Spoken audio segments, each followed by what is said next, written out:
한가위만 같아라 이런 말이 있잖아요. 참 설빔으로 옷까지 바꾸어서 이렇게 차려입고 무대에 앉으니까 그냥 무대 안에 보름달 세계가 환하게 뜬 것 같습니다. 이런 행복한 날이 1년 내내 이어질 수 있으면 얼마나 좋을까요? 명절을 맞이하기 위해서 온 가족들이 모여서 함께 시청하실 텐데 오늘 주제는 어떻게 하면 행복한 명절 맞이를 할 수 있을까? 이런 주제를 삼아봤습니다. 우선 함께 자리를 같이 한 우리 최 목사님, 박 목사님 의상 다르죠? 예. 이거 입고 우리 한참 웃었거든요. 제가 이게 걸치고 있는 이게 이제 쾌자인데 원래 이게 제가 주인공이 아니었어요. 최 목사한테 입혔더니 막 웃는 바람에 예? 뭐 제가 입으니까 뭐 최교주 같다는 누가 뭐 하도 이상한 옷이라고 그러는데 사실 이상한 옷이 아니라 얼마나 우리 전통적 아름다운 옷입니까? 네. 오늘 근데 왜 그래놓고 자기는 뭐 또 자기가 안 입고 내한테 입혀놓고 나를 보고 또 딱 입는 순간 송박수. 물론 나는 박수 받아야 될 사람이죠. 문제는 여기까지는 좋은데 여기가 입으면 또 뭐 박무당. 아니, 저는 그래서 안 입었죠, 제가. 네. 근데 지금 가장 잘 어울리는 분이 하신 거예요. 맞아요. 송박수, 송무당이라고 우리가 말을 했지만 아니지. 다른 분들이 박무당. 다 같이 웃었어요. 그리고 어떻게 이렇게 적절한 표현이 있냐. 명절은 이렇게 작은 거지만 웃음꽃을 피우는 것이 명절이 아닌가 생각했습니다. 하지만 중요한 건 명절이 오면 또 뜻밖의 스트레스를 받는 사람이 많죠. 그래서 추석 그러면 어떤 단어가 떠오르느냐 했더니 세 단어가 떠오른다고 그래요? 네. 일, 돈, 말. 그렇지. 그렇죠. 일 이러면 아내들, 특히 여성들 입장에서는 가사 노동이 늘고 있잖아요. 이것 때문에 이제 명절 기피 증세가 생기고 끝나고 나면 명절 증후군이라고 그래서 아주 며칠 동안 몸살도 앓고 뭐 이러는 분도 있다고 그러고 거기다 이제 조금 전에 얘기한 대로 이게 돈에 대한 스트레스가 가장들한테 특히 남성들한테는 어깨에 너무 무거운 짐이잖아요. 그 전에 선물도 많이 보내야 되잖아요. 이게 장난 아니잖아요. 거기다 이제 또 말에 대한 상처 있잖아요. 어떤 말들의 상처가 가장 주로, 많아요? 결혼 안 한 아직도 사람들은 시집 안 결혼. 갔니? 네, 그렇죠. 너 언제 국수 먹여줄래? 이런 말이 요새는 또 자매들에게- 취직, 젊은 애들은 그렇지. 너 왜 취직 안 하고 취직 안 노니? 하고 뭐하니? 그렇죠. 그래서 아예 도회지에 있는 자녀들이 시골을 찾아가야 되는데 뭐 시험 준비해야 됩니다. 명절 끝에 바로 뭐 큰 시험이 있어서 이렇게 해서 뭐 기피해버리고 이런다고 그러잖아요. 사실 명절의 의도는 그런 것이 전혀 아니었는데 이 세 가지뿐만 아니라 이제 조지 윌이 했던 얘기가 하나 있는데 그게 뭔가 하면 기독교가 그 사회에 어떤 영향력을 끼쳤는가를 알기 위해서는 네 가지 봉우리를 뛰어넘어야 된다고 그랬거든요. 그게 이제 뭔가 하면 관혼상제예요. 그러니까 이제 관하면 이게 매관매직으로 이제 우리 사회가 얼마나 병들어 왔다는 것을 알고 있잖아요. 거기다 혼, 이게 호화, 이제 혼수, 허례허식 때문에 그렇잖아요. 거기다 이제 상, 그리고 제 이렇게 되는 건데 여기에 역시 이제 허구가 너무 많잖아요. 특히 우리 기독교인들한테는 제일 어려운 시기가 믿지 않는 가족들과 함께 어울려서 잔치집 같아야 되고 뭐 우리 앞에 이제 사진 찍고 뭐 이러면서 많이 우리끼리 이제 웃었잖아요. 근데 이런 웃음마저도 사라져 버리고 어딘지 모르게 앉으면 서로 눈치를 살피고 어색하고 이게 이제 결국 제사 문제거든요. 그러니까 뭐 제사를 드려야 된다, 안 드려야 된다 이런 걸 떠나서 어떻게 하면 우리 그리스도인들이 지혜롭게 이 제사 문제를 극복해 갈 수 있을 것인가 하는 이런 지혜들을 나누는 자리가 이제 이 자리였으면 하는데요.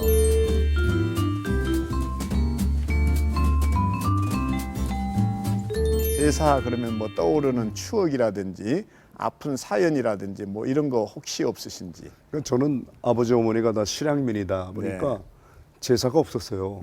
아버지 고민은 없었네 그러니까. 그래, 전혀 그런 문제가 네. 없었죠. 아버지도 예수 믿는 분이고 어머니도 예수를 너무 독실하게 믿는 분이라서 또 모태신앙이다 보니까 제사를 어려서부터 구경한 적이 없는 거예요. 친척도 사실 없고. 최 목사네가 이 얘기 들으니까 제사는 늘 드린다고 내가 알고 있는데 무슨 소리야 또?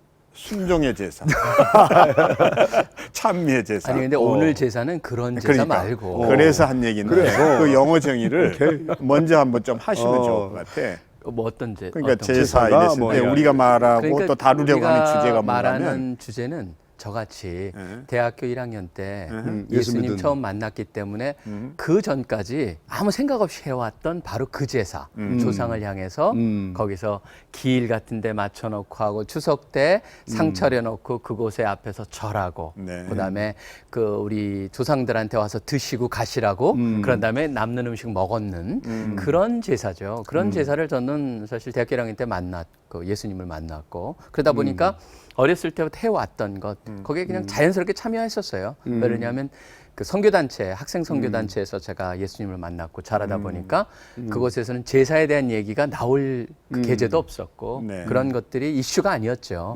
그러다 보니까 제가 모르다가 나중에 기독교인들이 제사는 아닌다라고 하는 말을 들으면서 진짜 그렇구나 이게 무슨 의미일까.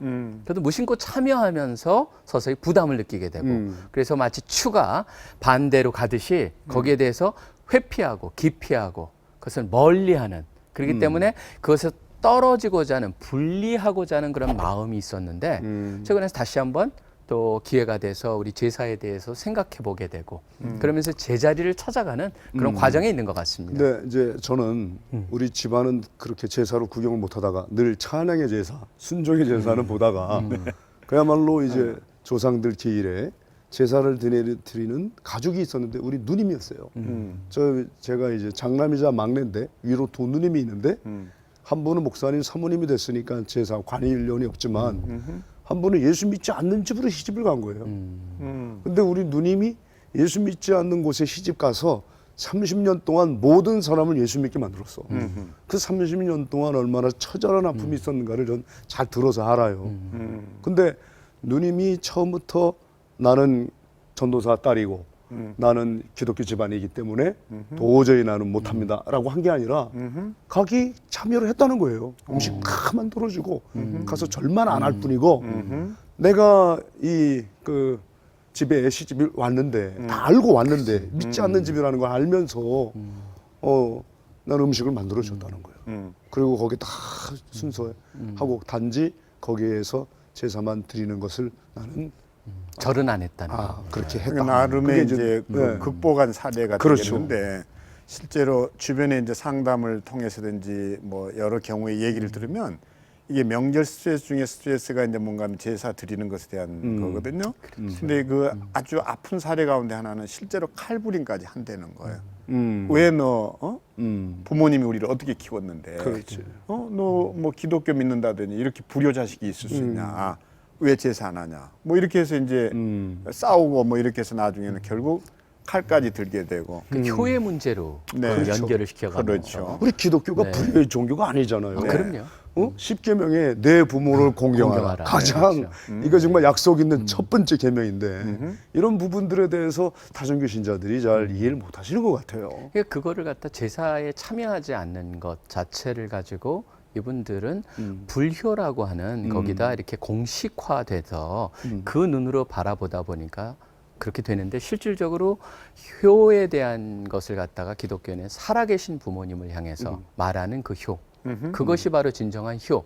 그걸 잘할 때 저는 아까 우리 누님 얘기를 하셨잖아요. 그러니까 누님 얘기를 보면서 느끼는 게 사실은 제일 중요한 거는 어떤 본인이 선택한 상황에 갔다면은 그 안에서 결국은 그곳에서 진정 그분들이 다 예수를 그럼요. 믿는 분들이 될 때까지 그 감동을 시킬 수 있는 그런 모습. 그게 있어야 될 우리 것 같아요. 모두가 다 이방인 아니었습니까? 우리가 언제부터 예수님을 알았습니까? 이제 겨우 120년인데 그 전엔 다 몰랐다 이 말이에요. 그런데 왜 우리는 이제 와서 그렇게 아직 믿지 않는 사람들에 대해서 무조건적 배타적인 마음을 가지고 이건 안 돼, 있을 수 없는 일이야. 그럴 것까지는 없지 않겠냐 이 말이에요. 그러기 전에 네. 그러면 왜 제사가 생겨났느냐 또 제사의 의미가 무언가를 얘기를 해야 되는데 그렇죠. 그 얘기는 안 하고 그냥 그걸 거부하니까 맞아요. 거기 충돌이 있는 거 아니에요? 그렇죠. 근데 가만 이게 그 제사의 기원을 살펴가 보면 불교를 숭상하는 나라에서는 제사 드린 일이 없어요. 없죠. 그렇지. 예, 이게 불교의 문화가 아니에요. 유교의 문화거든요. 그러니까 태조 이성계 때부터 시작돼서 불교를 숭상하던 우리나라가 이제 실용주의에 대한 관심을 가지게 되면서 유교로 전환을 하게 되고 그때 이 유교의 사상 중에 하나가 유교는 내세관이 없거든요. 그러니까 이 종교라고 할 수 없는 거예요. 그거는 내세관을 보면 그 종교를 알 수 있다고 그러잖아요. 우리는 천국에 대한 소망이 있으니까 죽음 자체를 두려워하지 않잖아요.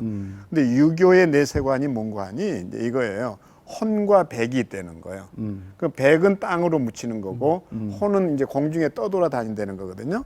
이게 1년에 한 차례씩 내려와 가지고 우리가 차려놓은 음식을 먹음으로 그 혼이 죽지 않고 살아있다고 그래서 그 제사가 시작된 거거든요.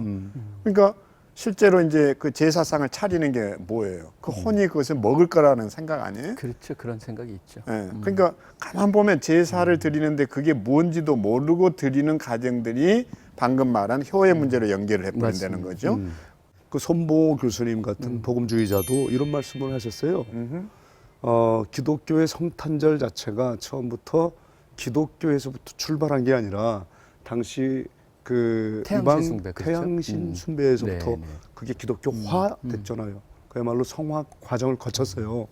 그런 것처럼 우리 현재 이 추석이라든지 이 전통적으로 한국이 갖고 있는 이 지금 그 제사를 기독교화할 수 있는 가능성이 얼마든지 있다는 거예요. 그러니까 무조건적으로 이건 아니야라고 해서 그 처음부터 적대시하고 그런 반감만 일으키게 하는 요소 할 필요가 없다는 거죠.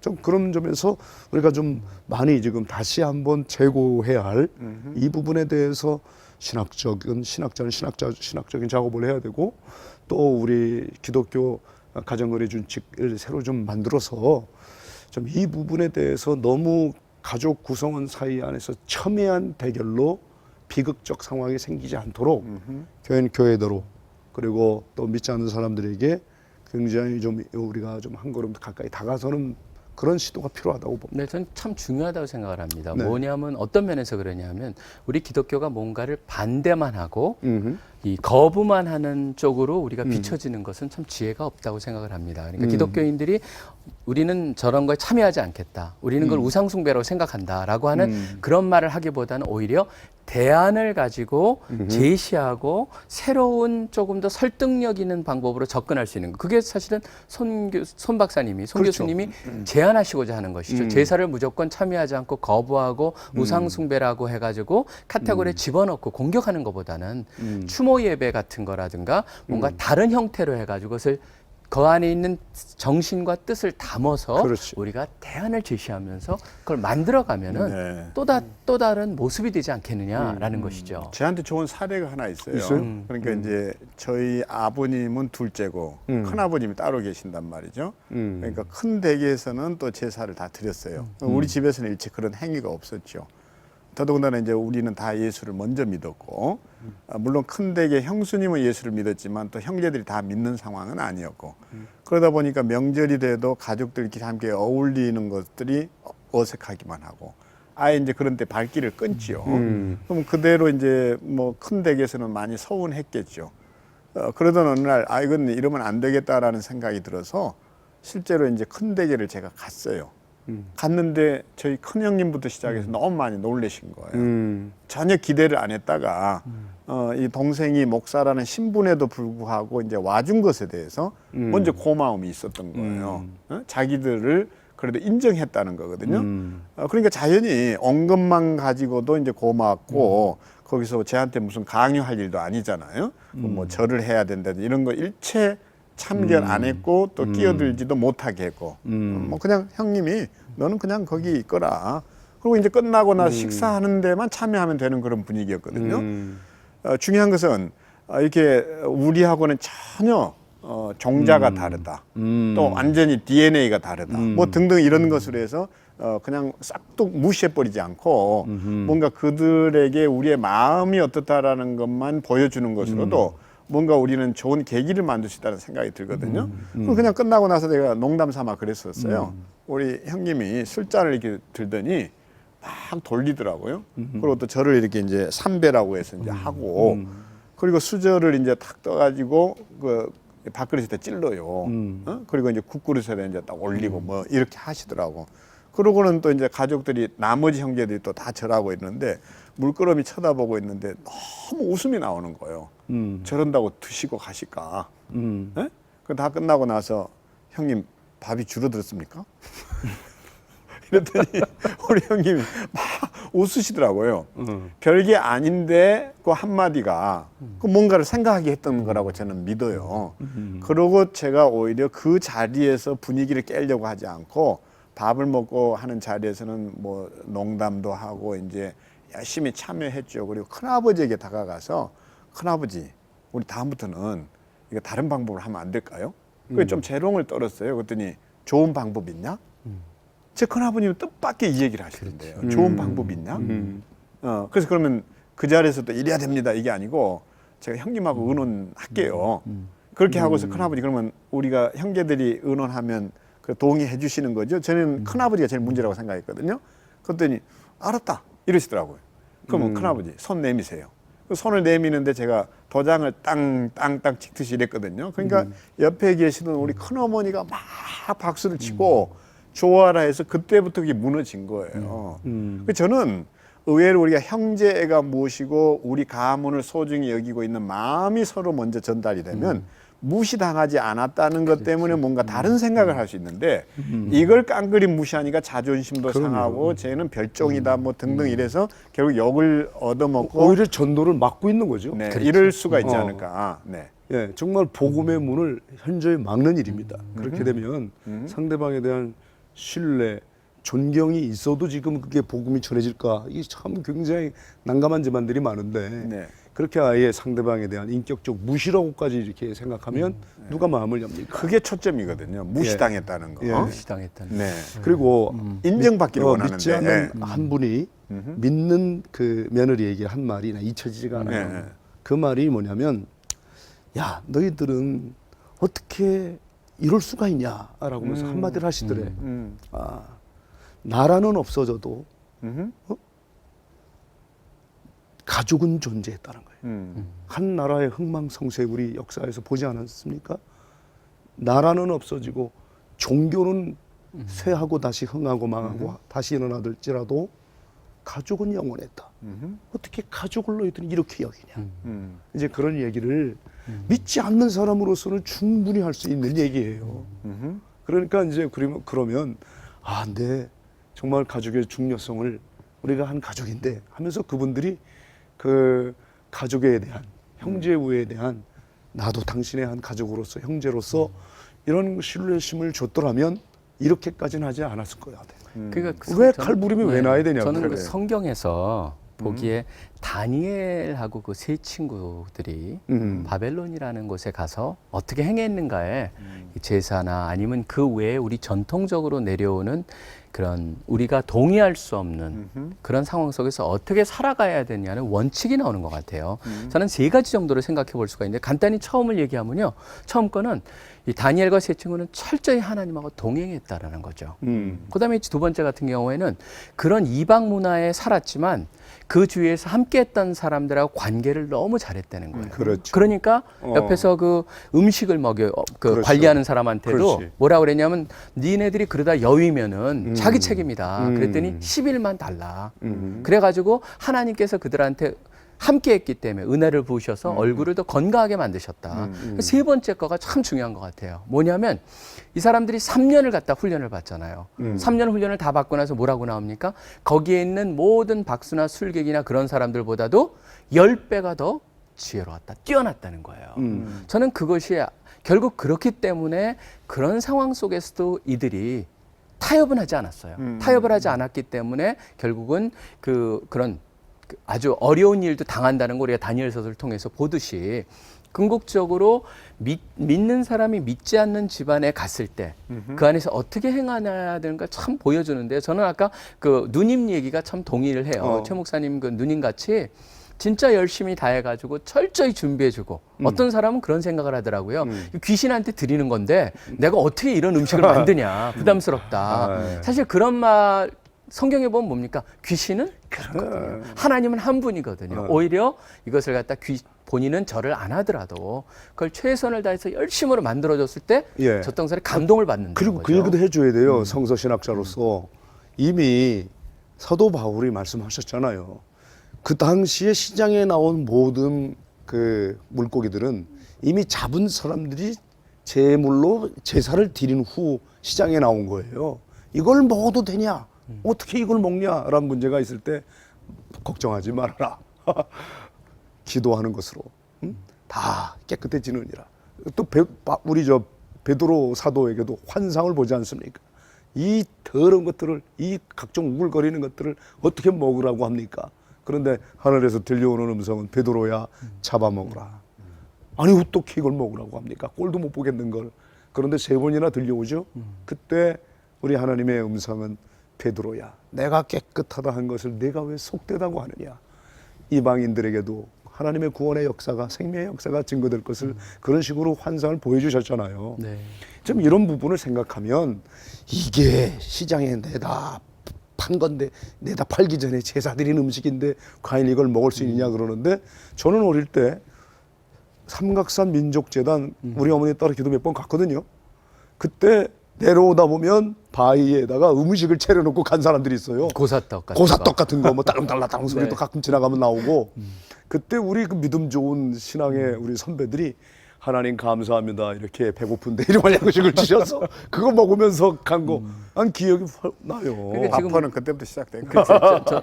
밥퍼를 퍼준 게 아니고 밥 먹었어요. 그런데 근데 제가 그 제사상의 네. 음식 얘기가 나왔으니까 그런데 그 제사상을 차리는 그분들도 실제로 그 제사상의 음식도 모르고 차려요. 그게 문제예요. 그거 얘기하면 다들 놀래거든요. 그러니까 제사상에는 기본적으로 3색 과일이 올라갔어야 했어요.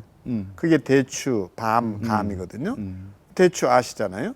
그게 이제 그 왜 결혼식장에서 그 며느리에게 집어 던지는 그게 이제 풍성함의 상징이었고. 아니 그거는 왜 모든 집안이 다 하면서 왜 또 그걸 음식 차려놓는 건 안 그러니까 된다는 이제 거예요? 제가 하고 싶은 얘기는 뜻밖에도 아무것도 모르면서 하는 것들이 더 문제라는 거예요. 그렇지.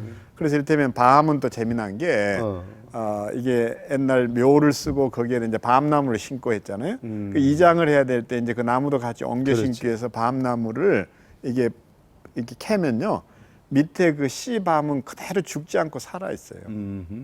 그러니까 재미난 하나의 거예요. 씨가 죽어야지 열매를 맺는 게 아니고 밤은 예외예요. 그건 중동의 그 문화적 배경을 가지고 쓰여지는 그렇죠, 거죠. 맞습니다. 네. 거기다가 재미있는 건 감은 그대로 내버려두면 그게 고염 열매예요. 이게 먹을 수 없어요. 그러니까 달고 생가지를 쓰고. 네. 찢어가지고 접을 붙여야만 그게 이제 감이 열리는 거거든요. 그러니까 우리 어르신들이 생가지를 찢듯 우리에게 그 아픔을 통해서 교훈을 접붙여 주었다든지 조상과의 그 하나됨 이런 것들을 상징했기 때문에 오히려 그런 정신에 대해서는 우리가 인정을 해주자는 거죠. 그러고 아까 이제 우리 박 목사가 얘기한 대로 예를 들면 그 10배나 지혜로웠다고 그랬을 때 그 지혜가 이제 필요하지 않나 하는 건데 그런 사례가 하나 실제로 있는 거예요. 며느리가 시집을 네. 갔는데 네. 제사를 드려야 되는 상황에서 너무 숨 막히고 이게 정말 힘들었다는 거예요. 근데 한 가지 딱 꾀가 떠올랐어요. 돌아가신 분에 대해서 이제 시댁 쪽이니까 자기 아는 정보가 하나도 없었지만 남편을 통해서 그분에 대한 것을 다 이게 찾은 거예요. 그래가지고 그분에 대한 추모의 글을 써버린 거예요. 제사를 드리겠다고 앉아 있는데 다들 이제 분위기가 아주 이게 심상치 않잖아요. 이게 시집 온 며느리가 절을 할 건지 말 건지 분명히 예수 믿는 집에서 온 애인데 근데 뭘 하려고 하는데 며느리가 먼저 저 아버님 제가 준비된 게 하나 있는데요 이렇게 얘기한 거예요. 그러니까 놀래가지고 뭐냐 이랬는데 그 글을 읽어버린 거예요. 근데 그 글 속에서 며느리의 마음을 알았고 다른 시댁 식구들도 다 감동을 받을 정도였어요. 그러니까 시아버지가 거기서 그 얘기를 했다는 거예요. 그 마음이면 됐다. 너는 나가 있어라. 이러고 자기들끼리 했다는 거예요. 저는 이런 지혜들을 좀 찾아보는 게 이번 명절이었으면 그래서 제발 이런 거 가지고 우리가 충돌 안 할 수 있는 길이 있겠다. 그 생각을 했거든요.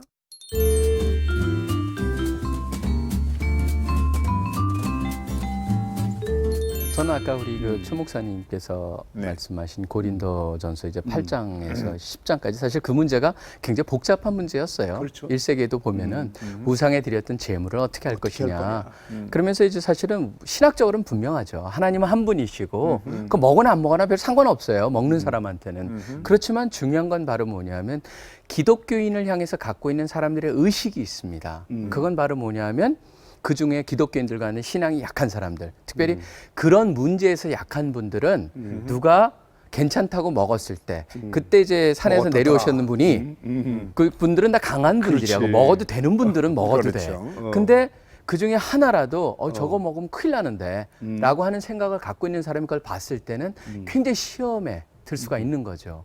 그러다 보니까 진짜 사도 바울이 모든 것이 가하나 모든 것이 유익한 것이 아니다라고 하는 그런 표현을 쓰고 먹든지 마시든지 주의 영광을 위해서 하라.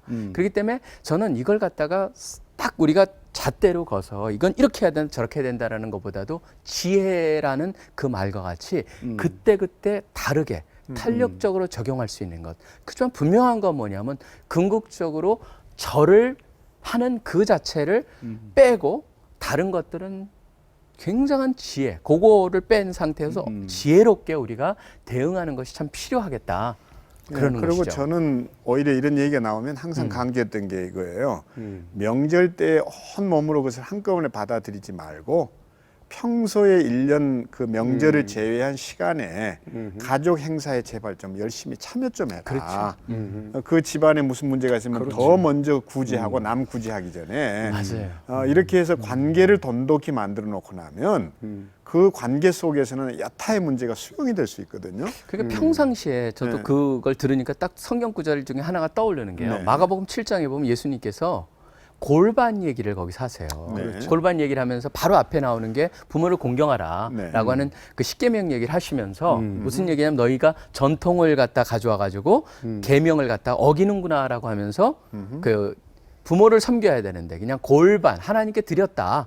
그러면서 그냥 그걸 무시해 버리는. 그러니까 의외로 우리의 삶 속에서 해야 되는 것, 그 자녀로서 살아있는 부모님한테 해야 되는 효도나 그런 것까지도 뭐 교회 집회 가야 된다든가 아니면 교회에 뭐 섬겨야 되기 때문에 그렇기 때문에 못 간다라고 하는 그런 핑계를 주게 된다면 만약에 그분들의 생각 속에 살아있는 나한테도 이러는데 그 모든 제사까지 해가지고 돌아가신 조상을 향해서도 저러는구나라고 해가지고 모든 거를 종합하기 때문에 그렇지 평상시에 부모님들한테 잘하고 적극적으로 참여한다면은 그것에 대해서는 굉장히 좋게 생각할 수도 있을 거라는 그렇죠. 그런 그래서 생각이 제발 좀 듭니다. 그런 일이 있어 교회를 가더라도 교회 얘기는 좀 안 꺼내고 가면 얼마나 좋아요. 어?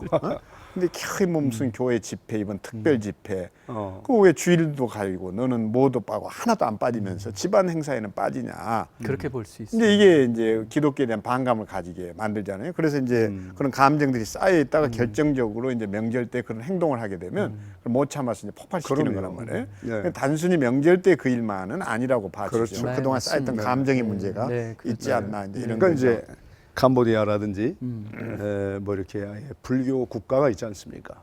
우리 캄보디아 다일 공동체도 있지만 네팔 다일 공동체 같은 경우는 힌두교란 말이죠. 이 타종교인들을 만날 때 나는 기독교 신자라고 그래서 기독교는 이렇게 하는데 하고 처음부터 아예 그냥 적이라는 생각을 가지고 아예 저들은 없애야 될 대상, 저들은 그냥 아예 사라져야 될 대상 이 마음 갖고 대하면 그럼 복음의 능력이 나타나질 않죠. 하나님도 원하시지도 않는 거죠. 정말 그 한 영혼을 사랑해서 나보다도 더 저들을 사랑하는 분이 우리 하나님이시고 하나님이 저 영혼을 구원하기 위해 나를 보내셨다 이런 마음으로 가야 되는데 가가지고 자꾸만 너무 전투적 자세로 그냥 전마귀 새끼들을 어떻게 빨리 이걸 해치고 이걸 이수구상 단지를 어떻게 이걸 그냥 없애버리며 이런 마음을 가지고는 안 되죠. 그러니까요. 그런 점에서 제가 그 소위 선교사로 나가겠다는 사람에게 제가 이렇게 한번 특강을 한 적이 있었어요. 자, 우리 한국에 저 불국사에 있는 석굴암 이거 우상입니까? 문화재입니까? 이거 어떻게 없애버려야 됩니까? 우리가 오히려 힘 모아 지켜야 됩니까? 지금 온 세상 사람들이 석굴암을 세계문화유산으로 지정해서 참 어떻게 저렇게 저는 그 하나의 우리는 문화재로 볼 수 있는 시선이 얼마든지 있잖아요. 또 사실 우리가 지금 세금 내서 그걸로 지금 지키고 있잖아요. 이런 부분들에 대해서 아닙니다. 저 우상 땅지는 빨리 없어져야 되고 그래서 이제 너무 열심한 그 신자들이 4월 초파일 날 같은 데 가서 절간에다가 뭐 이렇게 십자가를 그어놓고 실제로 뭐 불상을 막 해치고 이런 일로 인해서 그동안 전통 종교와 기독교 사이에 심각한 마찰은 거의 없었다고요. 그렇죠. 그런데 요즘 들어서 그게 심각해진 거예요. 그런 사람들이 이제 참지 못하는 거예요. 이런 부분에 대해서도 좀 오히려 성숙한 크리스찬들이라면 이런 태도와 이런 자세가 있어야 됩니다. 다종교, 전통종교 이런 많은 사람들과의 만남에 있어서 오히려 예수 믿는 우리가 더 양보할 줄 알고 친절을 베풀고 관용을 베풀고 그들을 이해할 줄 알고 이러면서 접근해야 그들도 얼마나 예수가 좋으면 저렇게 살아. 어떻게 예수가 저렇게 저럴 수 있나. 이러고 감동을 받아야 될 텐데 아이 처음부터 그냥 이렇게 그러니까 말이에요. 배타적자서로 나오니까 문제가 지금 우리 교회 속에서 내려왔던 거룩함에 대한 인식 부족이 아닐까 생각이 들어요. 거룩함이라는 것을 갖다가 일반적으로 거룩함을 유지하기 위해서는 분리의 거룩함. 그래서 구분이 돼야 된다라고 하는 그 거룩함. 그렇지만 그 거룩함이 어떻게 구약에서 강조돼 있고 바리새인들이 그렇게 이해해 왔었다면은 예수님은 오셔가지고 거룩함이 뭐였냐면 사랑의 거룩함이었거든요. 그러니까 거룩하지만 저쪽 사람은 그랬기 때문에 세리나 창녀들하고는 상종을 할 수가 없었던 그런 거였다면 예수님은 거룩하신 분이지만 세리와 창녀들과도 함께 할 수 있는 그런 거룩함. 사실 우리가 그래서 너무 분리의 거룩함만 들어왔고 이 사랑의 거룩함이라고 하는 이 거룩함으로 우리가 보완이 돼야 된다라고 하는 것을 지금 그쪽이 좀 부족한 것이 아닌가. 그러다 보니까 모든 문화에 대한 배척뿐만 아니라 잘못하면 우리가 뭐가 되냐 하면은 진짜 한국 민족으로 한국 문화 전체를 던져버려야 되는. 그렇기 때문에 실질적으로 저희 CCC에서도 그 조그만 집을 하나 사가지고 거기를 저희가 민족보고만 센터로 했는데 그 마당에 탑이 있어요. 그 무슨 탑인지 몰라요. 밑에 보면 선녀 비슷한 것도 막 조각이 돼 있어요. 그러니까 그 안에 보면 어떤 사람이 와서 그러더라고요. 이거 쫓아가 보면 수백 년 됐겠는데요.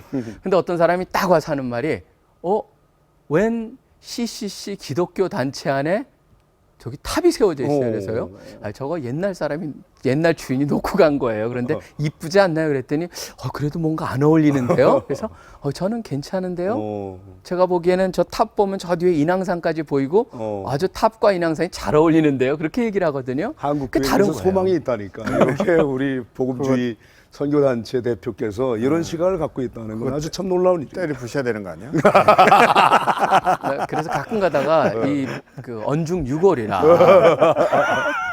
근데 제가 이제 이게 전환을 좀 해야 될 것 같은데 자꾸 뭐가 잘못됐다 이것보다는 우리 그리스도인들이 더 좋은 모델을 보여야 된다고 그렇죠. 생각하거든요. 네. 그게 제사보다 더 나은 우리의 이제 추도 또는 추모 예배가 있다라는 것 이런 것을 알면 그들이 생각이 바뀔 수 있다는 거거든요.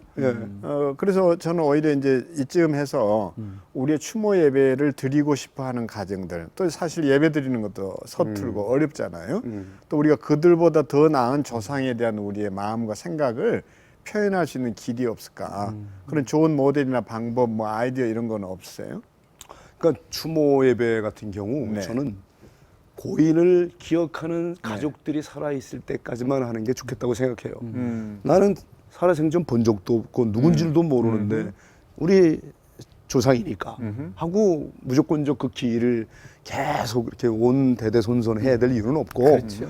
그를 생전에 기억하고 그분의 사랑을 받고 그분을 존경했던 가족들이 그래서 좀 죽은 사람에 대한 그 관심보다 지금 살아있는 사람 가족 간의 유대관계 그리고 우리 가족의 범위를 좀 넓혀서 가족 없이 외롭게 고독하게 살아가는 노인들 또 부모 없이 살아가는 고아들 이런 사람들을 추모일에 그 돈을 비용을 좀 그런 분들에게 좀 돌리고 그분의 이름으로 그분의 이름으로 네. 하는 거예요. 아니 이제 그런 분들이 실제로 많아졌어요. 네. 저희 그 바포운동본부나 다일 천사병원에 실제로 기일날 성금을 가지고 오셔요. 우리 아버님 기일인데 우리 가족끼리 모여서 이렇게 밥 먹는 거로 헤어지는 게 아니라 그분의 이름으로 본인이 살아생전 뜻깊은 일을 하고 싶었는데 살아계시면 아마 이 일을 가장 먼저 하셨을 분인데 이러면서 가지고 오셔요. 얼마나 아름다운 일입니까? 근데 이제 그 만약에 그분들이 믿는 분들이었을 때는 추모 예배를 드릴 때도 사실은 쉬운데 왜냐하면 그분들이 믿는 분이고 다 천국에 계신다는 확신이 있으니까 그렇지만 믿지 않았을 경우 그런 경우에 참 이게 하기가 참 쉽지 않을 것 같아요. 그러니까 지금 우리는 네. 오늘 얘기가 가족 구성원 사이에 다 예수 믿으면 아무 문제가 안 돼. 가족 구성원 중에 아직은 예수 믿지 않는 사람이 있다. 그리고 또 이들을 돌아가신 분도 믿지 않았을 때 그럴 때도 이게 굉장히 복잡한 문제가 되는 것 같아요. 다 믿는 분들이 모여가지고 하면은 그 너무 쉽죠. 거기에 대해서는 굉장히 이상적인 상황인데 현실을 보면 그런 이상적인 상황이라는 것은 굉장히 제한돼 있다라는 것이죠. 저희 집 같은 경우에도 제가 이제 일대고 그러다 보니까 제 아내 쪽만 해도 목사님 집안이기 때문에 다 믿지만 거기도 다 믿는 건 아니에요.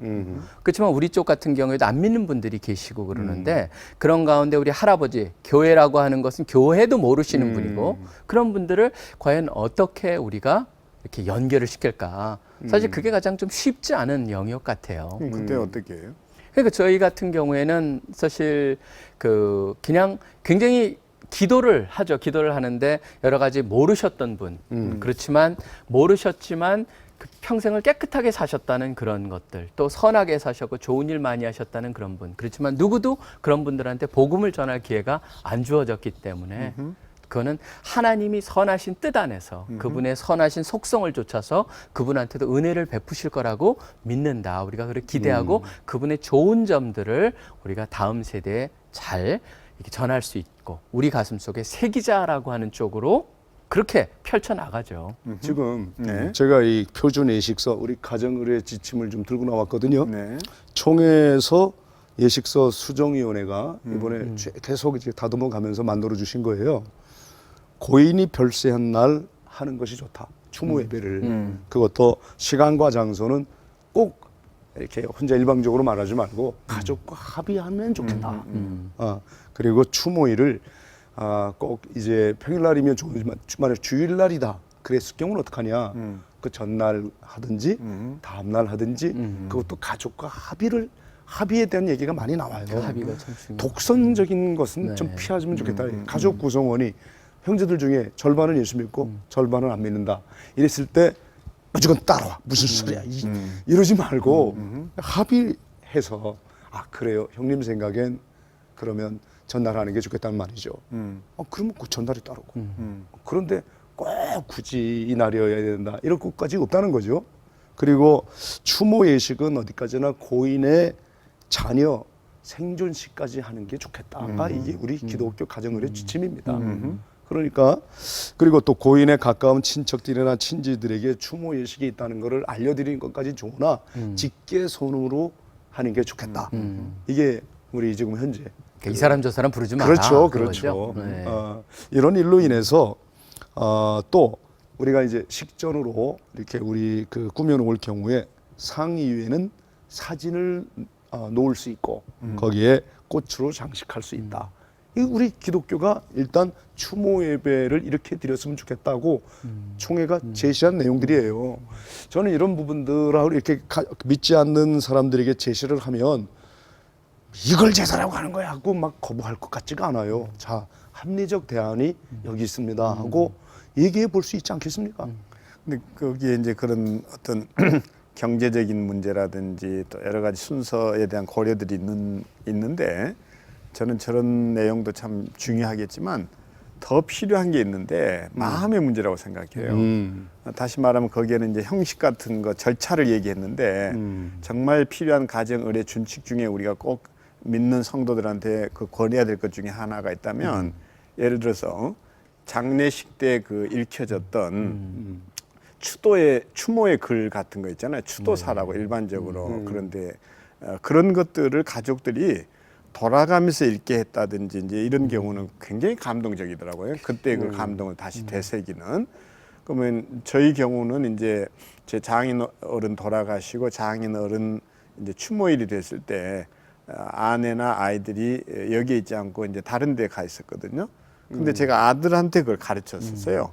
너가 이번에는 성경 구절을 선택하고 동생이 기도를 하든지 하고 엄마를 앞에 놓고서 엄마의 이제 아빠니까 너희들이 위로하는 자리를 만들어라.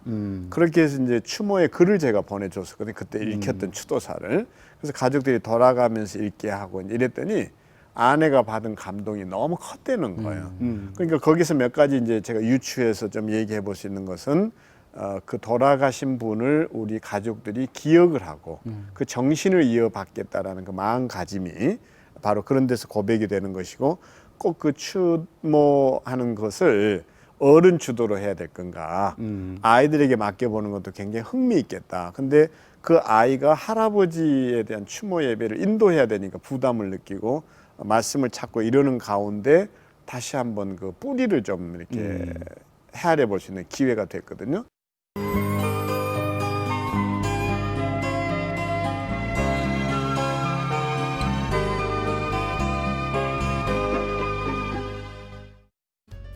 후히 주시고 꾸짖지 아니하시는 하나님께 지혜를 구하면서 이 명절이 어떤 사람에게는 숙제가 되고 있지만 축제가 될 수만 있다면, 그래서 우리 그리스도인들 가정 안에서는 더 이상 이것이 갈등과 분쟁의 요인이 아니라 하나 될 수 있는 그런 계기를 만드는, 이것이 우리에게 지워진 과제가 아닐까 생각해 봅니다. 한가위만 같아라 하는 것이 저주나 고통이 아니라 정말 축복이 될 때까지 우리 그리스도인들의 기도와 또 믿지 않는 자들에 대한 작은 배려, 관심, 그리고 그들을 향한 긍휼의 마음, 이런 것이 필요한 명절이 아닌가 생각합니다. 명절 잘 보내시고 또 이것이 남은 1년 동안에 좋은 에너지가 되기를 바라면서 통하는 목사들의 열린 토크 여기서 접겠습니다. 감사합니다. 감사합니다.